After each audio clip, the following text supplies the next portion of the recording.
Hello guys, welcome to the channel Bristol Smartpreneurs. And ആദ്യമായി കാണുകയാണെങ്കിൽ please do subscribe the channel and please do share your thoughts in the comment box below. You're waiting as always.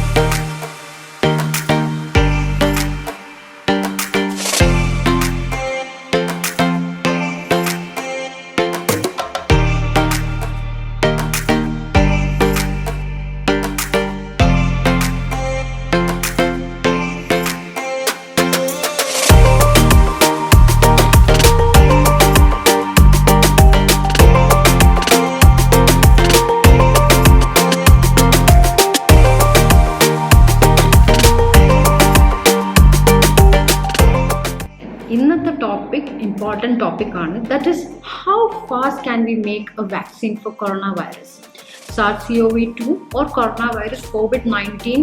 നമുക്ക് എത്ര പെട്ടെന്ന് ഒരു vaccine ഉണ്ടാക്കാം ഇതിനെതിരെയായിട്ട്.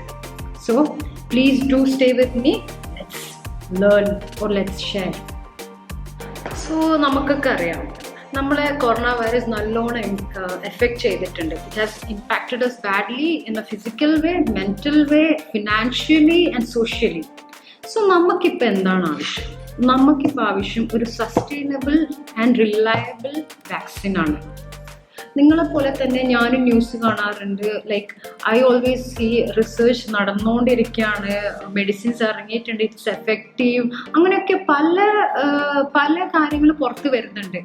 പക്ഷേ authentic ആയിട്ടുള്ള കാര്യം എന്താണ്? Actually what is going on? Is there a vaccine or it is being like ട്രയലിലുള്ളതാണോ അല്ലെങ്കിൽ അത് പുറത്ത് വന്നോ?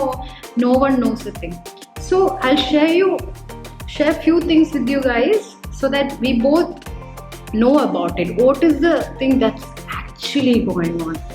So പറയാണെന്ന് വെച്ചാൽ actually the vaccines are under trial. ഒരു വാക്സിൻ മിനിമം ഉണ്ടാക്കാൻ നമുക്കൊരു 5 to 10 years എടുക്കും.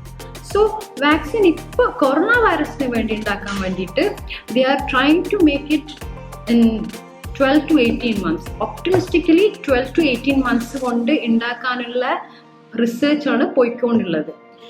April 8th വരെ 115 vaccine candidate underwent various stages of research. അതായത് കാൻഡിഡേറ്റ് എന്ന് പറയാൻ കാരണം because they are under trial, effective ആണ്, അങ്ങനെയൊക്കെ അണ്ടർ ട്രയൽ ആൻഡ് റിസർച്ചിലാണ്. സോ ഇതിൽ വെച്ച് 2 പ്രൈവറ്റ് കമ്പനീസ്, അതായത് ഇന്നോവിയ ആൻഡ് മെഡോണ, ഈ 2 കമ്പനീസാണ് ഫസ്റ്റ് സ്റ്റേജിലേക്ക് കടന്നിരിക്കുന്നത്. വാക്സിൻ പ്രൊഡക്ഷൻ്റെ ഫസ്റ്റ് സ്റ്റേജിൽ കടന്നിരിക്കുന്നത്. സോ ഇപ്പോൾ അണ്ടർ ട്രയൽ വാക്സിൻസ് എന്ന് വെച്ചാൽ there are 2 RNA vaccines. One is from this ക്യൂവാക് and one is from this Moderna. പിന്നെ അവിടെ വരുന്നത് ഒരു പ്രോട്ടീൻ വാക്സിനാണ്, that is from university of Queensland also. പിന്നെ ഈ വാക്സിൻസ് ഒക്കെ ഇപ്പോഴും അണ്ടർ ട്രയലാണ്. സോ നമ്മൾ മെയിനായിട്ട് അറിയേണ്ട ഒരു കാര്യം, ഇതിലൊരു സബ്ജക്റ്റ് ഉണ്ട്. ഈ വാക്സിനൊക്കെ ഉണ്ടാക്കുമ്പോൾ ഇതിൻ്റെ ഫണ്ടിങ് എവിടെ നിന്നാണ്? ഇതിൻ്റെ പൈസ അതൊക്കെ എവിടെ നിന്നാണ് വരുന്നത്? ടൈം കൺസ്യൂമിങ് ആണ് ഒരു വാക്സിൻ പ്രൊഡക്ഷൻ. അത് ഞാൻ പറഞ്ഞല്ലോ 5 to 10 years വരെ എടുക്കും. പക്ഷേ ഇതിൻ്റെ ഫണ്ടിങ് അത്രയും പൈസ എടുക്കും. ഓൾമോസ്റ്റ് $1 billion എടുക്കും എന്നാണ് പറയുന്നത്. സോ ഇതിൻ്റെ ഫണ്ടിങ് എവിടെ നിന്നാണ് നമ്മൾ അറിയണം. So it is under CEPI, that is CEPI, that is coming under Coalition for Epidemic Preparedness Innovation ആണ്. സോ CEPI എന്നാണ് അതിൽ പറയുന്നത്. 2017 ഈ ഓർഗനൈസേഷൻ ഇൻ പ്ലേസ് ആയിട്ട് വന്നത്. സോ നമ്മൾ വിചാരിക്കുന്ന ഈ മെഡിസിൻസ് ലാബിൽ നിന്ന് പോയി പിന്നെ ലൈസൻസ്ഡ് ആയി പിന്നെ അത് മാനുഫാക്ചർ ആയിട്ട് നമ്മളതിൽ എത്തിക്കുന്ന ആ ഫണ്ടിങ് ഒക്കെ നടക്കുന്നത് CEPI എന്നാണ്, ഒരു ഓർഗനൈസേഷൻ എന്നാണ്. സോ ഇപ്പോൾ റിസർച്ചേഴ്സ് ഓർ സയൻറ്റിസ്റ്റ് അവരൊക്കെ പറയുന്നത് നമ്മൾ ഇത് പോസിബിൾ ആക്കേണ്ടത് 12 to 18 months പോസിബിൾ ആവാതിരിക്കാം. They are saying if everything and everybody എന്ന് വെച്ചാൽ എൻറ്റയർ വേൾഡിൽ അവർ ഫുൾ എഫേർട്സ് വെച്ചാൽ ഇത് നടക്കും എന്നാണ് അവർ പറയുന്നത്. Maybe or maybe not. So how it will be done? It will be slow, it will be reflective, there will be evidence, പിന്നെ peer review ഉണ്ടാവും among various other scientists. ഇതൊക്കെ നടക്കും. സോ ഇതൊക്കെ പറഞ്ഞു കഴിഞ്ഞാൽ നമുക്ക് fund എവിടെ നിന്നാണ് കിട്ടുന്നതെന്ന് പറഞ്ഞാൽ എത്ര ഇയേഴ്സ് എടുക്കും, ആൻഡ് കൊറോണ വൈറസ് വാക്സിൻ എത്ര ടൈമിനുള്ളിൽ നടക്കണം എന്നാണ് നമ്മൾ പറഞ്ഞു കഴിഞ്ഞു. പക്ഷേ ഇതൊക്കെ കഴിഞ്ഞിട്ട് നമുക്ക് വാക്സിൻസിനെ കുറിച്ച് അറിയണം. ബേസിക് ആയിട്ടെങ്കിലും നമ്മൾ അറിഞ്ഞിരിക്കണം. സോ ഞാൻ കുറച്ച് സിമ്പിളായിട്ട് പറയാം. സോ എന്ന് വെച്ചാൽ vaccines live attenuated and inactivated vaccines ഉണ്ട്. And it comes under whole pathogen. Both comes under whole pathogen vaccines എന്ന് പറയും. സെക്കൻഡ് ആയിട്ട് വരുന്നുള്ളത് സബ് യൂണിറ്റ് വാക്സിൻസ് ആണ്. അതിൻ്റെ അണ്ടറിലാണ് വരുന്നത് പോളിസാക്കറൈഡ്സ്, റിക്കോംബിനന്റ് വാക്സിൻ, പിന്നെ കോൺജുഗേറ്റഡ് വാക്സിൻ. ദാറ്റ് ഈസ് ഒരു പാത്തജൻ. പാത്തജൻ എന്ന് വെച്ചാൽ any bacteria, virus or microorganism that creates a disease, produces a disease or causes a disease. അതിൻ്റെ പീസ് കൊണ്ടാണ് ഈ വാക്സിൻ ഉണ്ടാക്കുന്നത്. ഏത്? Subunit vaccines. ഇനി നെക്സ്റ്റ് തേർഡ് വരുന്ന വാക്സിനിലാണ് നമ്മൾ വർക്ക് ചെയ്യുന്നുള്ളത്, nucleic acid. That is vaccine that is created from the RNA or DNA of the pathogen. അപ്പൊ അതിലാണ് ഇപ്പൊ കൂടുതൽ റിസർച്ച് പോകുന്നത്. Because it is fast. അത് പ്രൊഡ്യൂസ് ചെയ്യാൻ ഫാസ്റ്റ് ആണ്, സ്പീഡ് കുറച്ച് ഫാസ്റ്റ് ആക്കും. അതുകൊണ്ട് ഞാൻ പറയുന്നില്ല they are not trying other versions also, but this is at point now. കാരണം കുറച്ചും കൂടി ഫാസ്റ്റ് ആക്കാൻ വേണ്ടിയിട്ട്. സോ നമ്മൾ നെക്സ്റ്റ് അറിയേണ്ടത്, ഒരു വാക്സിൻ നമ്മൾ എടുക്കുമ്പോൾ നമ്മളെല്ലാവരും ഹോസ്പിറ്റൽസിൽ പോയി വാക്സിൻ എടുക്കാറുണ്ട്. സോ അതിൻ്റെ ബേസിക് മെക്കാനിസം എന്താണ് നമ്മൾ അറിഞ്ഞിരിക്കണം. എങ്ങനെയാണ് ആ വാക്സിൻ നമ്മളെ ആ പെർട്ടിക്കുലർ ഡിസീസ് വരാൻ വേണ്ടി പ്രിവെൻറ്റ് ചെയ്യുന്നത്, ഓർ നമ്മളെ രക്ഷപ്പെടുത്തുന്ന ഇമ്മ്യൂൺ റെസ്പോൺസ് എങ്ങനെയാണ് വരുന്നത്, അതിൻ്റെ ബേസിക് മെക്കാനിസമാണ് ഞാനിപ്പോൾ പറയാൻ പോകുന്നത്. സോ ആദ്യം എന്ന് വെച്ചാൽ, ആദ്യം നമുക്കറിയാം വാക്സിൻ ഒരു സിറിഞ്ച്, നമുക്ക് ആ പെർട്ടിക്കുലർ കോമ്പണന്റ് ഉണ്ടാവും സിറിഞ്ചിൽ. ഇപ്പോൾ ഓക്കെ, ഇത് ഒരു വാക്സിൻ. ഇത് എൻ്റെ ബോഡിയിൽ ഞാനിങ്ങനെ ഇൻജെക്ട് ചെയ്യുമ്പോൾ it mimics A infectious agent. ഇതൊരു ഇൻഫെക്ഷ്യസ് ഏജൻ്റ് ആയിട്ട് മിമിക് ചെയ്യും ഒരു ഫോറിൻ മെറ്റീരിയൽ, ഒരു ഫോറിൻ ബോഡി. മെറ്റീരിയൽ എന്ന് പറയുന്നില്ല, ഫോറിൻ ബോഡി. അപ്പോൾ നമ്മളെ ബോഡിയിൽ ഇത് ആദ്യം ഇൻജെക്ട് ചെയ്യുമ്പോൾ നമ്മൾ ഇതിൻ്റെ കൂടെ അഡ്ജുവൻറ്റും ആഡ് ചെയ്യും, so that immune response boost ചെയ്ത് കിട്ടാൻ വേണ്ടിയിട്ട് ആ ഫസ്റ്റ് എക്സ്പോഷറിന്. അഡ്ജുവൻ എന്ന് വെച്ചാൽ to boost the immune response to an antigen.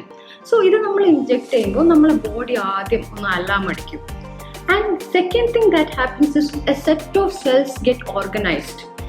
ഇപ്പോൾ ഒരു ഫോറിൻ ബോഡി കയറുമ്പോൾ a set of cells get organised. ഇപ്പോൾ സെക്യൂരിറ്റി ഗാർഡ് എന്നൊക്കെ പോലെ. സോ അതിൽ ആദ്യം വരുന്നത് വൈറ്റ് ബ്ലഡ് സെൽസ് ആണ്, that is killer T cells. ഈ വൈറ്റ് ബ്ലഡ് സെൽസിന്റെ മെയിൻ ഫംഗ്ഷൻ എന്ന് വെച്ചാൽ it will come and kill the pathogen. It will just come and kill the pathogen. Next സെറ്റാണ് പ്രോട്ടീൻസ് വരുന്നത്. ഈ സെറ്റ് ഓഫ് പ്രോട്ടീൻസ് പ്രോട്ടീനെ വിളിക്കുന്നത് antibodies എന്നാണ്, നമുക്ക് എല്ലാവർക്കും അറിയാം. സോ ഈ ആന്റിബോഡീസിന്റെ ഫംഗ്ഷനാണ് main. How does it do it? Antibody ആദ്യം ഞാൻ പറഞ്ഞു killer T cells, white blood cells, അത് it comes and kills the pathogen. The particular organism or virus or bacteria in the cell that is causing the disease, അത് kill ചെയ്യും. Next എന്ന് വെച്ചാൽ അതായത് നമ്മൾ പറഞ്ഞ antibodies, it neutralises the pathogen. ഈ neutralising എന്താണ് അതെന്ന് വെച്ചാൽ ഐ വിൽ എക്സ്പ്ലെയിൻ. ന്യൂട്രലൈസ് എന്ന് വെച്ചാൽ ദിസ് പെർട്ടിക്കുലർ പാത്തജൻ അതിൻ്റെ സർഫേസിൽ പോയിട്ട് ഈ ആന്റിബോഡി അറ്റാച്ച് ചെയ്യും. And this combination it prevents itself from going and combining or getting attached to a normal body cell. അങ്ങനെയാണ് ഈ ആന്റിബോഡീസ് വർക്ക് ചെയ്യുക. അപ്പം നമ്മൾ കൊറോണ വൈറസ് വെച്ചാൽ this particular vaccine it will come and spike proteins ഉണ്ട് നമ്മളെ outer shell of the corona വൈറസിൽ. ആ വൈറസിൽ സ്പൈക്ക് പ്രോട്ടീൻസ് ഉണ്ട്. സോ അത് ആ പ്രോട്ടീനിനെ വന്നിട്ട് അറ്റാച്ച് ചെയ്യും these antibodies, and this combination will block the cell to be combined with the receptor parts of the normal cell. അങ്ങനെയാണ് ഇത് ബ്ലോക്ക് ചെയ്യുന്നത്. സോ ബേസിക്കലി നമുക്കിത് മനസ്സിലായി, ഇതൊരു ഡിഫെൻസീവ് മെക്കാനിസം ആണ്. നമ്മൾ ജസ്റ്റ് ഒരു പുഷ് കൊടുക്കുന്നേ ഉള്ളൂ, ഒരു ഫോറിൻ മെറ്റീരിയൽ. ഇതൊരു ഇൻഫെക്ഷ്യസ് ഏജന്റ് ആയിട്ട് വർക്ക് ചെയ്യുമ്പോൾ നമുക്കറിയാം ഇത് നമ്മളെ തന്നെ നമുക്കൊരു ഡിഫെൻസ് മെക്കാനിസം പ്രൊഡ്യൂസ് ചെയ്യാണ്. സോ നമ്മുടെ ബോഡിയിൽ തന്നെ ആ ഒരു ഡിഫെൻസ് മെക്കാനിസം ഉണ്ട്. We are just waiting for the initial first എക്സ്പോഷറിനാണ് നമ്മൾ വാക്സിനേഷൻ യൂസ് ചെയ്യുന്നത്. സോ ഞാൻ ആദ്യം പറയാം, നമ്മൾ ബോഡിക്ക് ഒരു വാക്സിൻ കൊടുത്തു കഴിഞ്ഞാൽ നമുക്കൊരു മെമ്മറി വെച്ച് കഴിഞ്ഞു, ഇങ്ങനത്തെ ഒരു ഇൻഫെക്ഷ്യസ് ഏജന്റ് വരുമ്പോൾ ഇങ്ങനെ നമ്മുടെ ബോഡി റിയാക്ട് ചെയ്യും. And it has produce these cells, they are ready now. എനിക്കിപ്പോൾ COVID-19 അല്ലാഹ് ഫോർബിഡ്, പക്ഷേ ആ വൈറസ് എന്നെ ബാധിക്കുകയാണെങ്കിൽ, ഞാൻ ഓൾറെഡി വാക്സിനേറ്റഡ് ആണെങ്കിൽ my body knows how to respond. ആ ഇമ്മ്യൂൺ റെസ്പോൺസ് കൊടുക്കാൻ എൻ്റെ ബോഡിക്ക് അറിയാം, to recover better in a quicker way. So അങ്ങനെയാണ് നമ്മളെ ബോഡി റെസ്പോൺസ് ആഫ്റ്റർ വാക്സിനേഷൻ. ഇത് നമ്മൾ അറിഞ്ഞിരിക്കേണ്ടതാണ്, നമ്മളെല്ലാവരും വാക്സിനേഷൻ എടുക്കുന്നതാണല്ലോ. സോ ഇതാണ് ഇതിൻ്റെ മെയിൻ. അപ്പോൾ നമ്മൾ ചിന്തിക്കാൻ പോകുന്നതെന്ന് വെച്ചാൽ, ഈ 5 to 10 years ആണ് ഒരു വാക്സിൻ ഉണ്ടാക്കാൻ എടുക്കുന്നത്. So we are thinking Y അത്രയും ടൈം, എന്തുകൊണ്ടാണ് അത്രയും ടൈം എടുക്കുന്നത്? അതെന്ന് വെച്ചാൽ it is going through 3 phases. That particular vaccines under trial, they are going through 3 complicated phases. അത് ഞാൻ എക്സ്പ്ലെയിൻ ചെയ്യാം.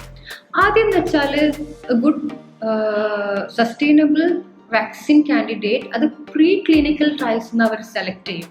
എന്നിട്ടാണ് ഇത് ആദ്യം phase 1 പോവുക. phase 1 എന്ന് വെച്ചാൽ 10 പേരെ വെച്ചിട്ടാണ് ചെയ്യുക, in the group of 10s. അതിലാകെ അവർ നോക്കാൻ പോകുന്നത്, they are just checking for the immune response and the safety. ഈ 2 കാര്യങ്ങളാണ് phase 1 ചെക്ക് ചെയ്യാൻ പോകുന്നത്. നമുക്ക് നെക്സ്റ്റ് phase 2 കിടക്കാം. So phase 2 it is getting more refined now. ഇവിടെ ചെക്ക് ചെയ്യാൻ പോകുന്നത് വെച്ചാൽ ഡോസ് എത്ര കൊടുക്കണം. Second one, route of administration, അത് through muscle, through vein, intramuscular, intravenous, subcutaneous, ഏത് റൂട്ടിൽ കൂടെ കൊടുക്കണം, how it is effective in which route. പിന്നെ ഇമ്മ്യൂണോജെനിസിറ്റി, അതിൻ്റെ എഫക്റ്റീവ്നെസ്, അതൊക്കെ. പക്ഷേ എന്ന് വെച്ചാൽ phase 2 കഴിഞ്ഞിട്ട് phase 3 റിസർച്ച് ചെയ്യുന്നവരും ഹോൾ ആർ ഡൂയിങ് ദിസ്, അവർ പറയുന്നത്, സയൻറ്റിസ്റ്റ് അവർ പറയുന്നത് phase 2 to phase 3 ആ ഡിസ്റ്റൻസിനെ അവർ വിളിക്കുന്നത് വാലി ഓഫ് ഡെത്ത് എന്നാണ്. It's because it's hard to cross that phase. Phase 3 ആണ് ഏറ്റവും ടഫ്. കാരണം എന്ന് വെച്ചാൽ it is done using 1000 to 10,000 people. ഇതിൽ എഫിക്കസി ആണ് നോക്കുന്നത്, അതായത് ഇൻറ്റൻഡഡ് എഫക്റ്റ് ആ വാക്സിൻ, പെർട്ടിക്കുലർ വാക്സിൻ ക്രിയേറ്റ് ചെയ്യുന്നുണ്ടോ. ദാറ്റ് ഈസ് ഇമ്മ്യൂൺ റെസ്പോൺസ് മാത്രമല്ല. പക്ഷെ ഇവിടെ ചെക്ക് ചെയ്യുന്നത് എഫിക്കസി എന്ന് വെച്ചാൽ whether the vaccine will prevent the disease, prevention വരുന്നുണ്ടോ എന്നാണ് ഈ phase 3 ചെക്ക് ചെയ്യാം. സോ 3 phases. ഈ 3 phases സ്ക്രൂട്ടനൈസ് ചെയ്തിട്ട് FDA it will pass, it will give the right for ലൈസൻസിങ്ങിന് റൈറ്റ് കൊടുക്കും. ഇതൊക്കെ ഒരു പോസിറ്റീവ് റെസ്പോൺസ് ആയി വന്നാൽ FDA വിൽ അപ്രൂവ് ഇറ്റ്. അങ്ങനെയാണ് ഇത് മാനുഫാക്ചറൊക്കെ ആയിട്ട് വരാം. പക്ഷെ ഇവിടെ ഒരു ക്വസ്റ്റ്യൻ ഉണ്ട്. ഇതൊക്കെ നടക്കുമ്പോൾ, ഇത് നടക്കുന്ന വെച്ചാൽ 5 to 10 years ഞാൻ പറഞ്ഞത്. അപ്പോൾ ക്വസ്റ്റ്യൻ വെച്ചാൽ ഇതെങ്ങനെ കൊറോണ വൈറസ് വാക്സിൻ ഉണ്ടാക്കാൻ നമ്മൾ ഈ ഫേസ് ഒക്കെ മറികടന്ന് how we are going to make it in to 12 to 18 months. That is the question. So ഇവിടെ നടക്കാൻ പോകുന്നത്, ഇവിടെ നടക്കാന്ന് വെച്ചാൽ ഇവിടെ ഫസ്റ്റ് phase 2 and phase 1 അവർ ഒരുമിച്ച് ചെയ്യാൻ നോക്കും. That is partially touching phase 1. This phase 2 will be partially touching phase 1. അപ്പോൾ എല്ലാത്തിൻ്റെ ക്യാരക്ടറിസ്റ്റിക്സ് ഒരുമിച്ച് നടത്തിയിട്ട് ടൈം കൺസപ്ഷൻ കുറയ്ക്കും. അങ്ങനെയാണ് ഇവർ ചെയ്യാൻ പോകുന്നത്. And next thing is phase 2. phase 2 ചെയ്യുമ്പോഴേക്കും phase 2 phase 1 ഒരുമിച്ച് ചെയ്യും, പാർഷ്യലി ടച്ചിങ് ആയിരിക്കും. നെക്സ്റ്റ് വരാൻ പോകുന്നത് ഓൾ ദ ഡേറ്റ. ആദ്യത്തേലെന്ന് വെച്ചാൽ they will wait for the entire data and end of the trial വരെ അവർ വെയിറ്റ് ചെയ്യും. Here they won't do it. ഇവിടെ കൊറോണ വൈറസ് വാക്സിന് വേണ്ടിയിട്ട് they won't wait for the entire data until the end of the trial. ഇവിടെ അവർ 1 month വെക്കൂ. 1 month ബെസ്റ്റ് റെസ്പോൺസ് പ്രസന്റിൽ കിട്ടുന്ന പോസിറ്റീവായിട്ട് അവരെടുക്കും. പ്രസന്റിൽ കിട്ടുന്ന best responses, that is they will try it in immuno compromised old people, അങ്ങനെയൊക്കെ.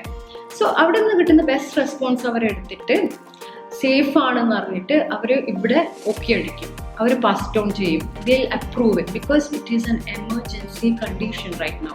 So guys, ഇത് കഴിഞ്ഞിട്ടും നമുക്കൊരു ഫേസ് ഉണ്ട്, ദാറ്റ് ഈസ് ദ ലൈക്ക് ഒരു ടഫ് ഫേസ്. അതെന്ന് വെച്ചാൽ manufacturing. Even if you get the vaccine, അത് മാനുഫാക്ചർ ചെയ്തിട്ട് to make it available for 9 billion people on planet, അതൊരു ടാസ്ക്കാണ്. And by planning, if we overcome this also, then we got the vaccine.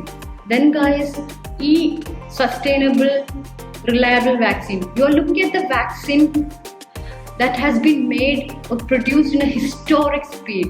and one with the potential to save millions of lives. It's a history, ഒരു historic speed vaccine create ചെയ്യാണ്. It's a history and it can save millions of lives as we all know it. ഇങ്ങനെയാണ് അവരുടെ plan. So let's see, hope it works, really hope it works.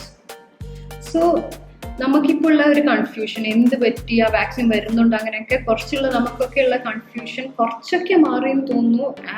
The way I told you guys, even I'm learning, so it is under research even now. So എല്ലാവരും ഇഷ്ടപ്പെട്ടാൽ comment സെക്ഷനിൽ comment ചെയ്യുക, and please do share your thoughts, anything new, ഇതിൻ്റെ അപ്പുറം എന്തെങ്കിലും ഉണ്ടെങ്കിൽ please do share it, and channel subscribe ചെയ്യുക. And ഇപ്പോൾ ഒരു റംദാൻ ടൈം ആണല്ലോ, so I am wishing everyone Ramadan Kareem. Stay safe, ഹാപ്പിയായി നിൽക്കുക, ഡു ടേക്ക് കെയർ.